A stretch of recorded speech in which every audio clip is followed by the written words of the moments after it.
আসসালামু আলাইকুম। স্বাগতম সবাইকে পদার্থবিজ্ঞান ক্লাসে। আমি মোহাম্মদ মাহবুব রহমান, প্রভাষক পদার্থবিজ্ঞান, সরকারি কেশবচন্দ্র কলেজ, ঝিনাইদহ। আজ আমি তোমাদের মাঝে উপস্থিত আছি জাতীয় বিশ্ববিদ্যালয়ের অধীন পদার্থবিজ্ঞান বিভাগের অন্যতম একটা গুরুত্বপূর্ণ কোর্স মেকানিক্স নিয়ে। এই মেকানিক্সের দশম অধ্যায় ঘূর্ণনজনিত গতিবিদ্যা নিয়ে আজ আমরা তোমাদের সাথে আলোচনা করব। তো ঘূর্ণনজনিত গতিবিদ্যা পড়ার আগে একটু খেয়াল করে দেখো, এই অধ্যায়ের যে গুরুত্বপূর্ণ অধ্যায় টপিকসগুলো আছে, এই অধ্যায়ের যে গুরুত্বপূর্ণ টপিকস আছে, সেই টপিকস থেকে মোট আমি 17টা কোশ্চেন সিলেকশন করেছি এবং এই কোশ্চেনগুলো দেখো বারে বারে রিপিট হয়েছে এবং বারে বারে পরীক্ষায় আসছে। আমার দীর্ঘ বিশ্বাস এই 17টা কোশ্চেন যদি তোমরা ঠিকমতো স্টাডি করতে পারো, তাহলে অবশ্যই এই অধ্যায় থেকে একটা কোশ্চেন অবশ্যই এক সেট পুরো কোশ্চেন আসবে এবং সেটা অবশ্যই কমন পাবা।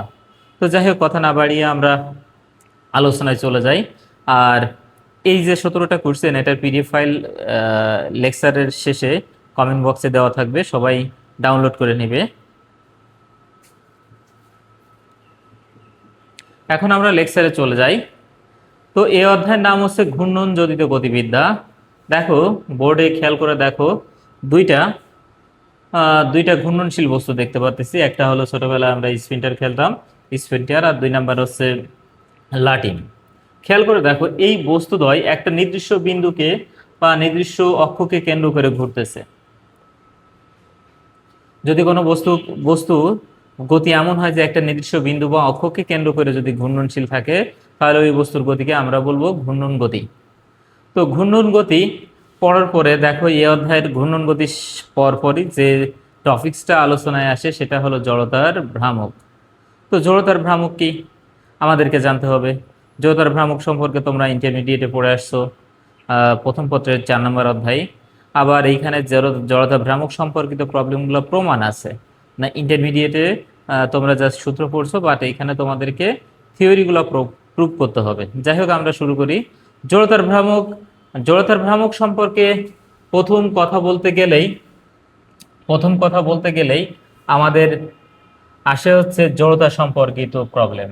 তা খেয়াল করো, আমরা যদি আমরা যদি জড়তা নিয়ে যদি কথা বলতে পারি, আমরা যদি জড়তা নিয়ে কথা বলি, জড়তা, তোমরা 9-10-এ পড়ে আসছো। জড়তা হলো কি? স্থির বস্তু স্থির এবং গতিশীল বস্তু গতিশীল থাকতে চাওয়ার যে প্রবণতা, সেই প্রবণতাই হলো জড়তা।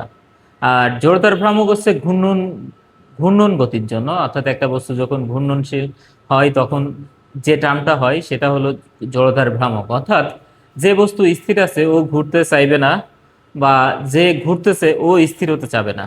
তার মানে এই যে ঘুরতে চাওয়া বা না চাওয়ার যে মেজারমেন্টটা, এই মেজারমেন্টটাই হলো জড়তার ভ্রামক। তো জড়তার ভ্রামক তো বুঝলাম। এবার জড়তার ভ্রামক সম্পর্কিত কিছু প্রবলেম দেখি, বা জড়তার ভ্রামক সম্পর্কে আরেকটু পড়ি। দেখো, জড়তার ভ্রামককে আই দ্বারা প্রকাশ করা হয়।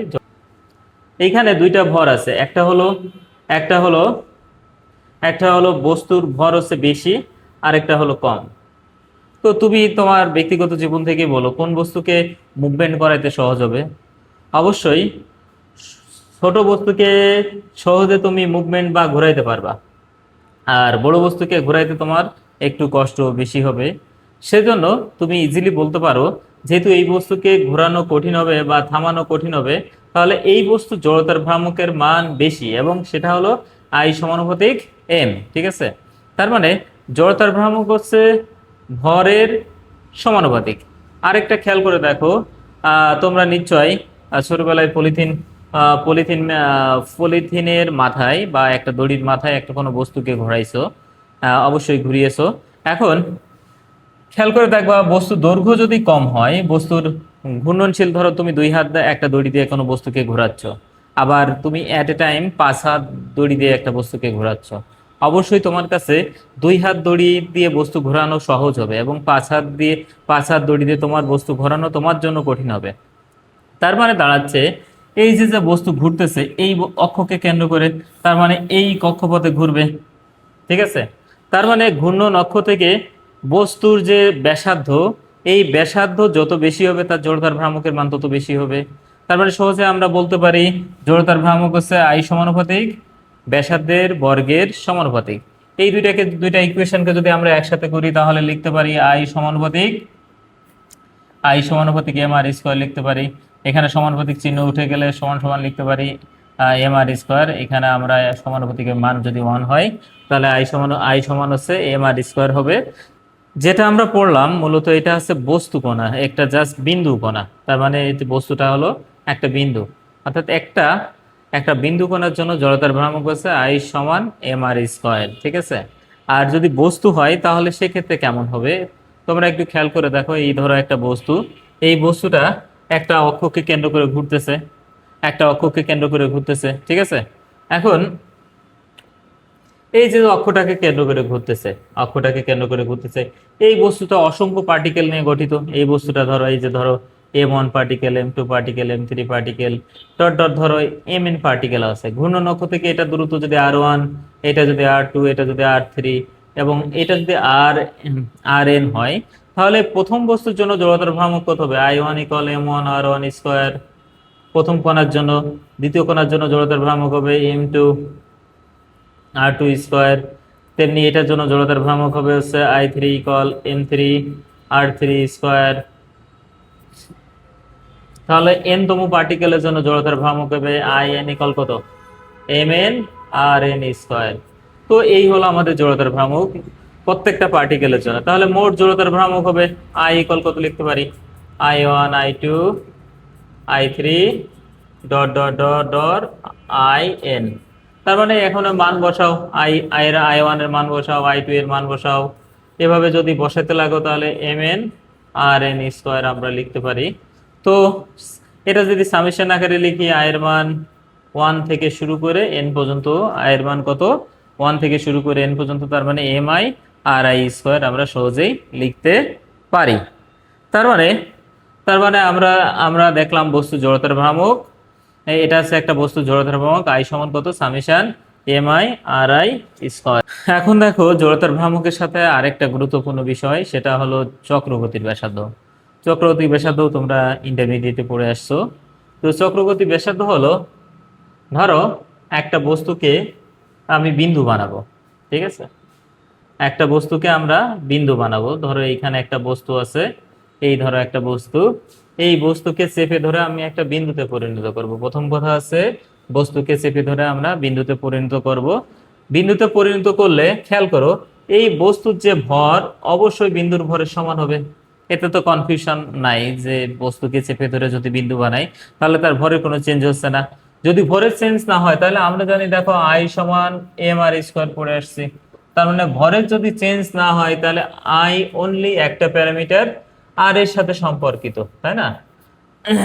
তাহলে এম যদি কনস্ট্যান্ট থাকে তার মানে I হচ্ছে আর এর সাথে সম্পর্কিত। এখন যদি এই বস্তুর জড়তার ভ্রামক আর এই বিন্দুর জড়তার ভ্রামক যদি একই রাখতে চাই, তার মানে প্রথম কথা হচ্ছে বস্তুকে চেপে ধরে বিন্দু বানাবা। আর সেকেন্ড কথা হচ্ছে এই বস্তুর জড়তার ভ্রামক, বস্তুর জড়তার ভ্রামক আর এই বিন্দুর জড়তার ভ্রামক একই হবে। যে ঘূর্ণন অক্ষটা আছে তার সাপেক্ষে যদি একই রাখতে চাও তাহলে অনলি চেঞ্জ করতে পারবা ব্যাসার্ধ। তাহলে ব্যাসার্ধ কম বেশি করে তুমি এই বস্তুর জড়তার ভ্রামক আর এই বস্তুর জড়তার ভ্রামক সমান করতে পারবা, ঠিক আছে।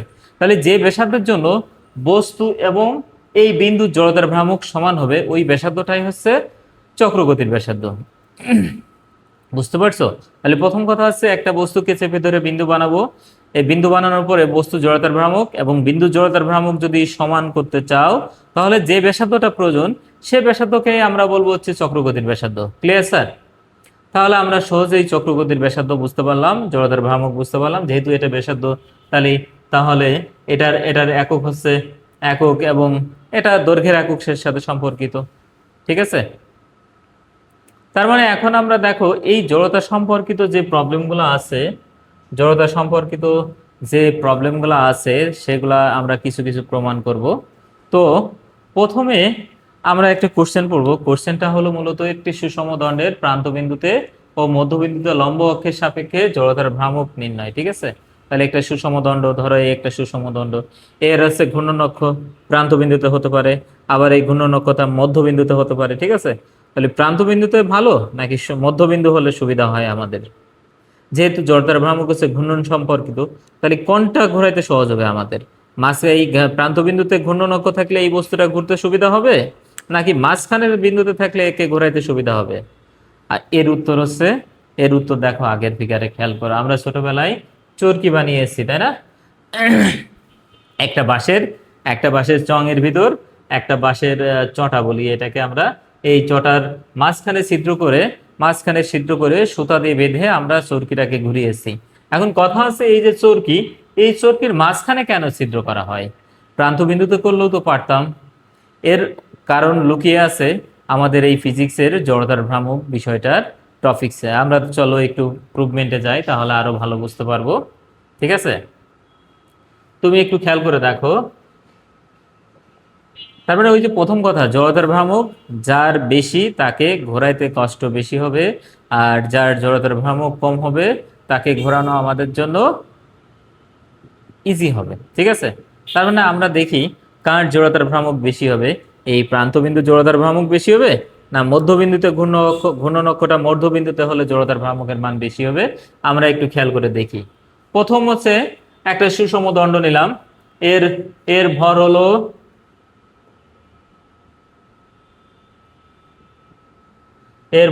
এম, বড় হাতের এম। ঠিক আছে, তার মানে এই সুষম দণ্ডের পুরা দণ্ডের দৈর্ঘ্যই হলো এম। এই পুরা দণ্ডের দৈর্ঘ্য হলো এম। দৈর্ঘ্য যদি এল হয় তাহলে প্রতি একক দৈর্ঘ্যের ভর, তার মানে মোট ভরকে যদি দৈর্ঘ্য দিয়ে ভাগ করো তাহলে তুমি প্রতি একক দৈর্ঘ্যের ভর পাবা। তার মানে আমি এখানে প্রতি একক দৈর্ঘ্যের ভর পেলাম এম বাই এল। ঠিক আছে, এখানে প্রতি একক দৈর্ঘ্যের ভর পাইলাম এম। এখন আমরা যদি জড়তার ভ্রামক নির্ণয় করতে চাই, প্রথমে একটা ক্ষুদ্র অতি ক্ষুদ্র অংশের জড়তার ভ্রামক নির্ণয় করব। ধরলাম এই ঘূর্ণন অক্ষ, ধরো এটা এক্স ওয়াই, এই ঘূর্ণন অক্ষ এক্স ওয়াই সাপেক্ষে, ঘূর্ণন অক্ষ এক্স ওয়াই সাপেক্ষে একটা এই দণ্ডের ক্ষুদ্র অতি ক্ষুদ্র একটা অংশ ডিএক্স কল্পনা করলাম, এই যে ক্ষুদ্র অতি ক্ষুদ্র অংশ ডিএক্স কল্পনা করলাম, এবং ঘূর্ণন অক্ষ থেকে এটা দূরত্ব হলো এক্স। ঠিক আছে, ঘূর্ণন অক্ষ থেকে তার দূরত্ব হলো এক্স, এবং যে ক্ষুদ্র অতি ক্ষুদ্র অংশ ডিএক্স নিলাম, এই ডিএক্স ডিএক্স অংশের ভর তাহলে কত হবে? একক দৈর্ঘ্যের ভর যদি এম বাই এল হয়, তারপরে ডিএক্স অংশের ভর হবে কত হবে? তাহলে ঘূর্ণন অক্ষ থেকে ডি এক্স দূরত্ব, তাই না? তাহলে এক্স দূরত্ব অবস্থিত অংশের ভর কত হবে? M by L into dx. ঠিক আছে, তার মানে একক দৈর্ঘ্যের ভর যদি এম বাই এল হয়, তার মানে ডিএক্স অংশের ভর হলো M by L into dx. ঠিক আছে, এখন তাহলে এই যে এই ঘূর্ণন অক্ষ এক্স ওয়াই থেকে এই ডিএক্স অংশের জড়তার ভ্রামক কত হবে? তাহলে ঘূর্ণন অক্ষ ঘূর্ণন অক্ষ থেকে ডিএক্স অংশের জড়তার ভ্রামক হবে কত বলতো? জড়তার জড়তার ভ্রামক কত হবে? ডিআই ইকুয়াল কত লিখতে পারি আমরা? ডিআই ইকুয়াল কত লিখতে পারি? ভর গুণ দ্রুত স্কয়ার, তাই না? জড়তার ভ্রামক সমান সমান আমরা জানি ভর গুণন কত? জড়তা দৈর্ঘ্য স্কয়ার, তাই না? তার মানে বা ব্যাসার্ধ স্কয়ার লিখতে পারি। এখানে ভর দেখো হচ্ছে কত? এম বাই এল ইন্টু কত? ডিএক্স না? আর দূরত্ব হচ্ছে কত? ঘূর্ণন অক্ষ থেকে এটা দূরত্ব হলো এক্স, তাহলে ঘূর্ণন অক্ষ থেকে এটা দূরত্ব হলো এক্স, তার মানে আমরা সহজেই লিখতে পারি এক্স স্কয়ার। তার মানে এটা হচ্ছে জড়তার ভ্রামক হচ্ছে ক্ষুদ্র অতি ক্ষুদ্র ডিএক্স অংশের জন্য জড়তার ভ্রামক। এই যে ক্ষুদ্র অতি ক্ষুদ্র যে অংশ পাইলাম আমি, এই ক্ষুদ্র অতি ক্ষুদ্র অংশের জন্য জড়তার ভ্রামক হচ্ছে কত? আমি পাইলাম হচ্ছে কত পাইলাম sir? M by L dx into x square. এখন এই ঘূর্ণন অক্ষ সাপেক্ষে এই পুরা বস্তুর জড়তার ভ্রামক কত হবে সেটা যদি আমি নির্ণয় করতে চাই, তাহলে ইন্টিগ্রেশন করতে হবে। ঠিক আছে, তার মানে খেয়াল করে দেখো, এইখানে এক্স ইকুয়াল 0 থেকে যদি আমরা এক্স ইকুয়াল এল লিমিটের ভিতর যদি ইন্টিগ্রেশন করি, তাহলে আমি কিন্তু পুরা জড়তার ভ্রামক পেয়ে যাব। ঠিক আছে, তাহলে একটু খেয়াল করে দেখো আমি কত পাচ্ছি। তাহলে এই বস্তুর এই ঘূর্ণন অক্ষের সাপেক্ষে পুরা বস্তুর জড়তার ভ্রামক আই ইকুয়াল কত হবে? দেখো আই ইকুয়াল আমরা লিখতে পারি কত? আই ইকুয়াল কত লিখতে পারি? ইন্টিগ্রেশন করো কত থেকে? এক্স ইকুয়াল 0 থেকে এক্স ইকুয়াল এল লিমিট পর্যন্ত ইন্টিগ্রেশন করো, ওইখানে মান বসাও এম বাই এল ইন্টু কত? X into dx square. এটা আমরা সহজেই লিখতে পারি। ঠিক আছে, এম বাই এল ইন্টু কত? এক্স ইন্টু কত? D square. এটা কনস্ট্যান্ট, এটাকে বাইরে বের করে দাও। তার মানে এখন এম বাই এল বের করে দিলাম, তাহলে আমার থাকলো কত? এক্স ইন্টু ডিএক্স, ওইখানে এক্স স্কোয়ার ইন্টু কত? ডিএক্স, এক্স স্কোয়ার ইন্টু কত? ডিএক্স। এটাকে লিমিট করো এক্স ইকুয়াল 0 থেকে এক্স ইকুয়াল এল পর্যন্ত লিমিট করো। এখন ইন্টিগ্রেশনের সূত্র আমরা জানি কত, এক্স এন ইকুয়াল কত জানি sir, x n into dx equal কত, x to the power n plus one by কত এন প্লাস ওয়ান। তার মানে এক্স স্কোয়ারকে করলে ইন্টিগ্রেশন করলে কত হবে sir, x to the power কত হবে, এটুকে যদি তুমি ইন্টিগ্রেশন করো তাহলে এটা হবে এম বাই এল ইন্টু কত, এক্স কিউব বাই কত 3। ঠিক আছে স্যার, তার মানে এক্স কিউব বাই 3 হলো। এখন তুমি যদি এই 3টাকে যদি বাইরে বের করে দাও, এই 3টাকে যদি বাইরে বের করে দাও তাহলে এম বাই 3 এল ইন্টু কত হবে বলো তো, এল কিউব মাইনাস হচ্ছে 0 কিউব। লিমিটের মান তুমি বসাও, এক্স এর পরিবর্তে এল বসাবা, বিয়োগ সূত্রের বিয়োগ, তোমার হচ্ছে এক্স এর পরিবর্তে 0 বসাবা। তার মানে এইটা পাইলাম। তার মানে এইখান থেকে ফাইনালি দেখো আমি পাচ্ছি কত, এখানে এল কিউব আছে, এখানে একটা এল আছে, তার মানে একটা এল কেটে যাবে, তার মানে 1/3 ml স্কয়ার। তার মানে আমি সহজেই দেখলাম একটা প্রান্ত বিন্দুতে যদি একটা বস্তু ঘোরে, একটা এরকম যদি একটা দণ্ডের প্রান্ত বিন্দুতে যদি ঘূর্ণনক্ষ হয়, তাহলে তার জড়তার ভ্রামক হবে কত, m/3 1/3 ml স্কয়ার। ঠিক আছে, m/1/3 ml স্কয়ার হবে। ঠিক একইভাবে খেয়াল করে দেখো, তুমি এই ঘূর্ণনক্ষটা যদি মাঝখানে হতো, ঠিক আছে, ঘূর্ণনক্ষটা কোন বিন্দুতে হতো স্যার, যদি ভ্রামক পাইছিলা আই ইকুয়াল কত পাইছিলা sir, summation M by L x square into dx পাইছো না? জাস্ট এইটুকু আমরা কিন্তু আগের ইকুয়েশনেই পেয়েছিলাম, তাই না? হ্যাঁ, তোমার হচ্ছে এই ক্ষুদ্রতি ক্ষুদ্র ডিএক্স অংশের যে দৈর্ঘ্যটা, তখন আসলে এইটা হতো, এই ঘূর্ণনক্ষ থেকে এই ক্ষুদ্রতি ক্ষুদ্র যে অংশ নিছো না, এই ক্ষুদ্রতি ক্ষুদ্র অংশ ডিএক্স, এটার দৈর্ঘ্য হচ্ছে এক্স। ঠিক আছে, আর ঘূর্ণনক্ষ থেকে ওই ক্ষুদ্রতি ক্ষুদ্র ডিএক্স অংশের যে দ্রুত সেটা হলো যদি এক্স হতো, তার মানে আমরা এই ইকুয়েশনটা আগেই দেখেছি। এখন এইখান থেকে যদি লিমিটের মান বসাও, তার মানে লিমিট কত হবে খেয়াল করো, এইটা হবে, এটা ঠিক মধ্যবিন্দুতে যদি হয়, তার মানে এই পাশে সেল/2 অংশ আর এই পাশে সেল/2 অংশ, কিন্তু এটা আছে ডান পাশে আর ওটা আছে বাম পাশে। তার মানে আমি যদি লিমিটের মান বসাই, তার মানে এইটা হবে এক্স ইকুয়াল l/2 আর এটা হবে এক্স ইকুয়াল মাইনাস l/2। ঠিক আছে, তার মানে একটা হবে কত, এক্স ইকুয়াল l/2 আর একটা হবে এক্স ইকুয়াল মাইনাস l/2। এই লিমিটের ভিতর যদি তুমি ইন্টিগ্রেশন করো, তাহলে আমরা মোটামুটি পুরোটা এই লিমিটের ভিতরে যদি ইন্টিগ্রেশন করো, তাহলে ঘূর্ণনক্ষ যদি মাঝখানে হয়, তাহলে কত জড়তার ভ্রামক হবে সেটা আমরা ইজিলি বের করতে পারবো। তো দেখো কত হচ্ছে, m/l ইন্টু কত, লিমিটের মান বসাও, এর করলে তো এক্স কিউব বাই কত হবে, এক্স কিউব বাই 3 হবে, আর এটা হবে এক্স ইকুয়াল কত, l/2, আর এখানে হবে এক্স ইকুয়াল মাইনাস l/2। তুমি 3 কে বাইরে বের করে দাও, তার মানে m/3l। ঠিক আছে, m/3l। এখন কত হবে স্যার দেখো, এক্স এর পরিবর্তে তুমি l/2 বসাও, তাহলে l/2 কিউব মাইনাস সূত্রে মাইনাস, আর এখানে মাইনাস l/2 কিউব। ঠিক আছে, এই পাইলাম।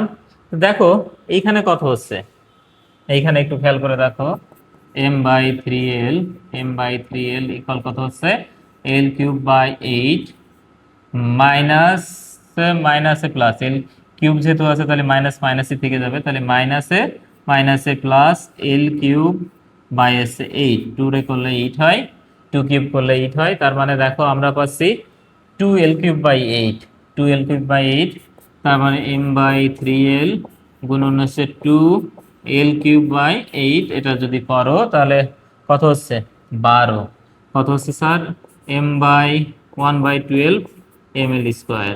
কত লিখতে পারি, m/12 ml স্কোয়ার। ঠিক আছে, তার মানে আমরা লিখতে পারি কত, ভ্রামক ছিল কিন্তু i ইকুয়াল কত, 1/3 ml স্কোয়ার। আর যখন মধ্যবিন্দুতে ঘূর্ণনক্ষটা হচ্ছে, তখন তার জড়তার ভ্রামক হচ্ছে 1/12 ml স্কোয়ার। ঠিক আছে, তার মানে দেখা যাচ্ছে মধ্যবিন্দুতে জড়তার ভ্রামকের মান প্রায় 4 গুণ কম। তার মানে মধ্যবিন্দুতে জড়তার ভ্রামকের মান প্রায় 4 গুণ কম। সেজন্য ওই ছোটবেলায় আবার পূর্বের স্লাইডে ফিরে যাই। তুমি দেখো ছোটবেলায় যে আমরা চরকি বানাইতাম, চরকির মাঝখানে ছিদ্র করা, এই চরকিতে একটা দড়ি পেঁচাইতাম, দড়ি দিয়ে দেন দড়ি যদি আমরা মুভমেন্ট করাইতাম, তাহলে চরকিটা ঘুরতো। এবং এই চরকিটা ঘোরানোর চরকিতে মাঝখানে ছিদ্র করার অর্থই হলো তার জড়তার ভ্রামক কম